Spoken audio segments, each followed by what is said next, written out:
नमस्कार, आप देख रहे हैं एसपीएन 9 न्यूज और मैं हूं आपके साथ मनीष कुमार सानी। उत्तर प्रदेश की 10 सीटों पर होने वाले उपचुनाव की तारीखों का भले ही अभी तक ऐलान ना हुआ हो, लेकिन इन चुनाव के लिए जिस तरह से सियासी समीकरण बनने शुरू हो गए हैं, उससे ये चुनाव बेहद दिलचस्प हो गया है। एक तरफ जहां समाजवादी पार्टी, कांग्रेस इस चुनाव में अलग दिखाई दे सकते हैं, तो वहीं दूसरी तरफ अपना दल कमेरावादी की पल्लवी पटेल इस चुनाव में समाजवादी पार्टी के लिए मुश्किलें खड़ी कर सकती हैं। जानकारी के अनुसार अपना दल कमेरावादी ने असदुद्दीन ओवैसी की एआईएमआईएम और आजाद समाज पार्टी के साथ मिलकर पीडीएम फॉर्मूले के तहत 10 सीटों पर उपचुनाव लड़ने की तैयारी कर रही है। अपना दल कमेरावादी इनमें से एक सीट पर चुनाव लड़ सकती है। इस सिलसिले में पीडीएम की तरफ से उत्तर प्रदेश उपचुनाव को लेकर 2 बैठक आयोजित हो चुकी हैं। नगीना से सांसद चंद्रशेखर आजाद की भी पीडीएम में एंट्री लगभग तय हो चुकी है। पल्लवी पटेल फूलपुर विधानसभा सीट से उपचुनाव लड़ सकती हैं।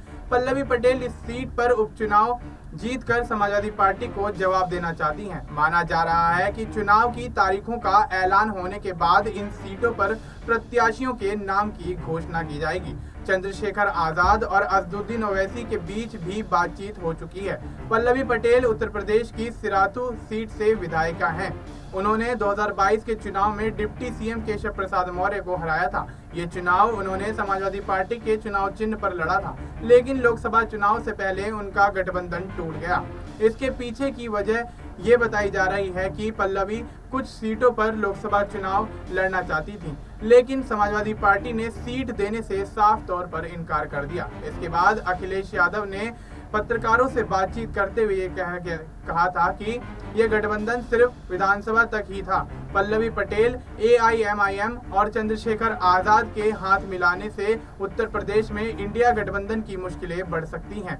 एक तरफ बहुजन समाज पार्टी भी इस चुनाव में पूरा दमखम लगाने में जुटी हुई है। ऐसे में इंडिया अलायंस का वोट अब बढ़ सकता है। अब देखना दिलचस्प होगा कि पल्लवी पटेल और साथ ही एआईएमआईएम और उसके साथ आजाद समाज पार्टी का जो गठबंधन है किस तरह से प्रभावी होता हुआ नजर आएगा और उत्तर प्रदेश की राजनीति में तमाम विपक्षी पार्टियों को किस तरह साधता हुआ नजर आएगा। फिलहाल आपको इस मुद्दे पर क्या कुछ लगता है, आप अपनी राय हमें कमेंट करके बता सकते हैं। बाकी देश और दुनिया से जुड़ी तमाम जानकारी के लिए आप देखते रहिए एसपीएन 9।